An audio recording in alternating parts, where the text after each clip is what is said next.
Welcome back to DP Tutorials. Have you ever tried to apply discounts, salary deductions, or tax cuts and messed up the percentage formula?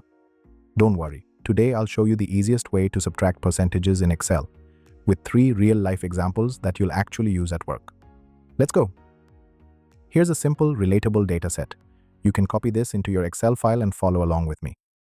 We'll handle 3 everyday cases: product discounts, employee salary deductions, and price reduction with tax adjustment.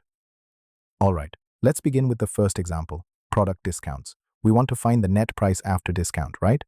So the formula is super simple, equals original price minus original price times discount. Let's do it for the first item, equals B2 minus open parenthesis, B2 times C2, close parenthesis, press enter, and boom, your discounted price appears. Now just drag the formula down for all rows, and you've got your final prices instantly. Now for the second case, let's say your HR wants to calculate the final salary after deductions like PF or tax. Same logic applies.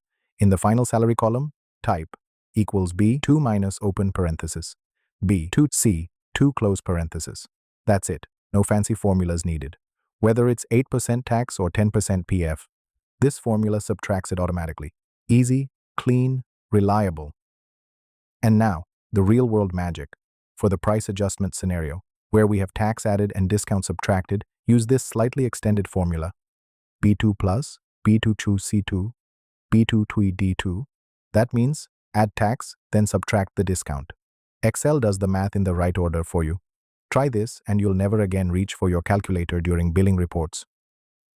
So, to recap, anytime you want to subtract a percentage in Excel, just remember the golden rule. Multiply the number by the percentage, then subtract it from the original value. Easy peasy. Whether it's discounts, deductions, or taxes, this trick saves you hours every week. If this video helped you clean up your Excel confusion, hit that like button, click subscribe, and drop a comment below saying, "Drop downs made easy."